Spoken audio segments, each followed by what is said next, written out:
I do have a sex drive. I don't think my libido is no different from what it was before my injury. I am able to have sex, yeah.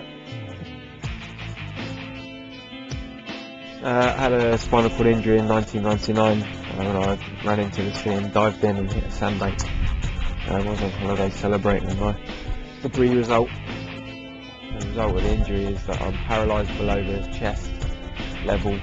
I'm unable to walk, my hands are paralysed, and I'm not 100% self-caring anymore. I have a PA who lives with me and helps me out, cooking, cleaning, getting me dressed, helping me in the shower, that kind of thing. So healthcare professionals, in many cases, have actually sort of advised people not to actually go along the route of actually having a sexual relationship, simply because they felt it was wrong, or equipment was actually sort of was wrong.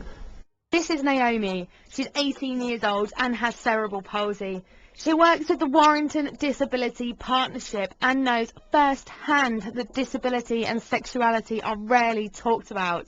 Sexual relationships with young people anyway is quite a taboo subject, and so when you put disability into that equation, it's even more of a taboo subject. I've been blind for 30 years.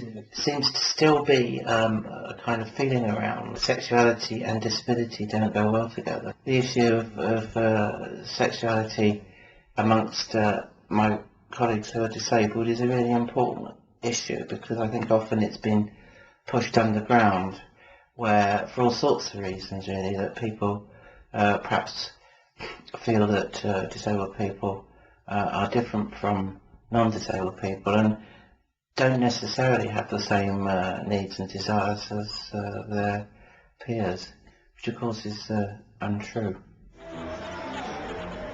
Yeah, I was born with cerebral palsy and I was 3 months early. Just because you're disabled doesn't mean that you haven't got a sex life or any relationships, or that you don't see people. It's surprising what people come out with. Like, they'll say, oh, well, I'm gay. And they go, how can you be disabled? When I used to go to London gay clubs, I wasn't very well supported. I used to go all on my own with my guide dog, and people would look at me as I'd gone mad, Dave Thompson also works at the Warrington Disability Partnership. He broke his neck in 1989, which has left him almost completely paralysed. He's had personal experience of coming up against the barriers around sexuality. I myself, when discharged from hospital, was advised by my district nurse that the mattress I was sleeping on couldn't be extended into a king-size mattress because there was nothing wrong with my wife. And yet that put an immense amount of pressure on our relationship. I still get reflex erection.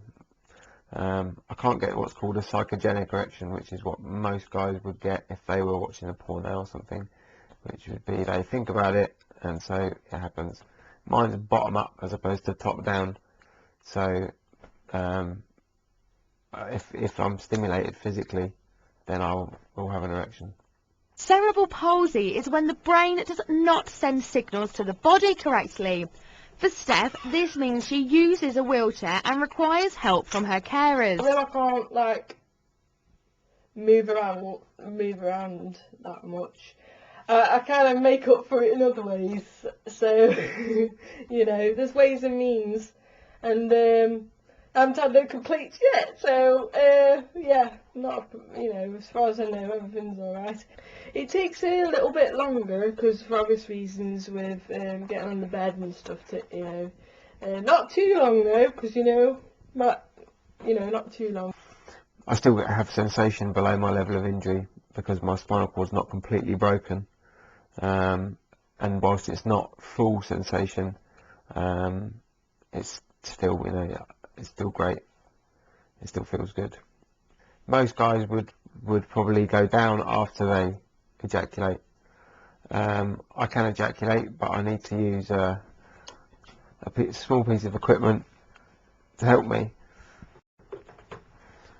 There we are. So it's just a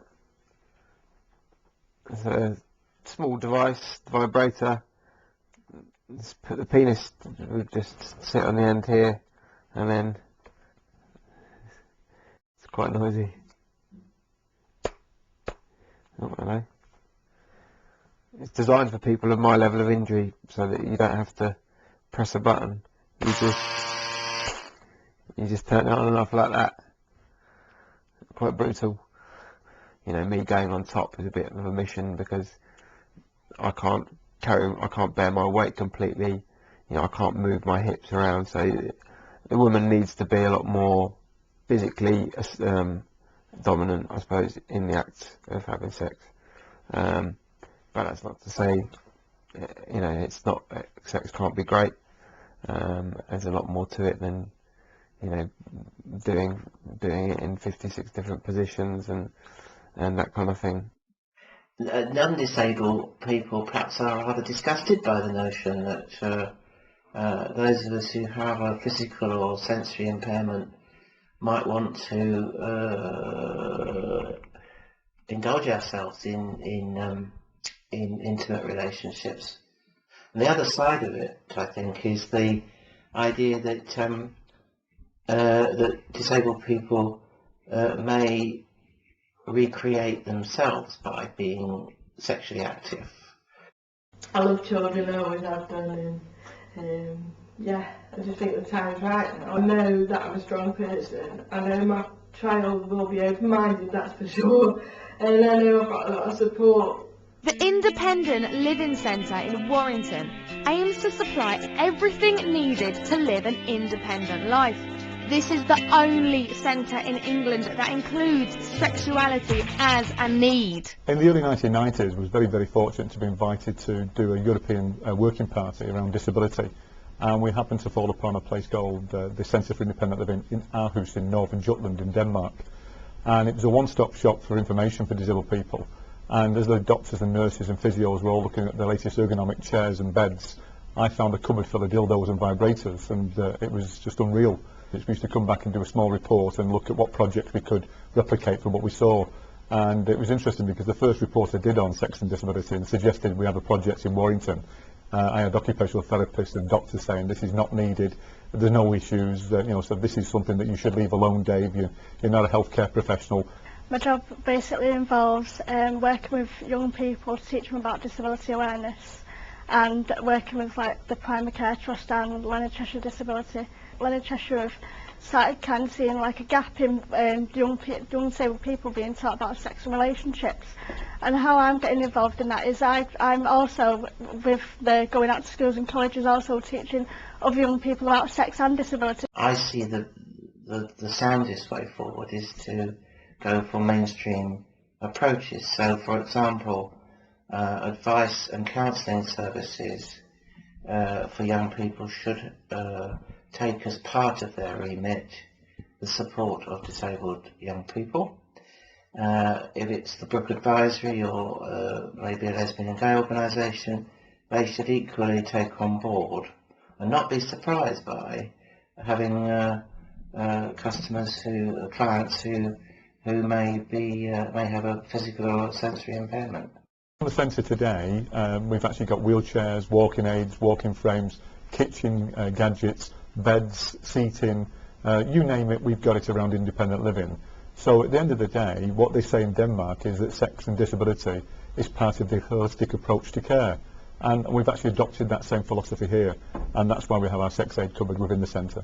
I hope to develop a kind of like an atmosphere where people can talk about it and it's not seen as being taboo, and you know, it's not hush-hush like it is now, it'll be more open.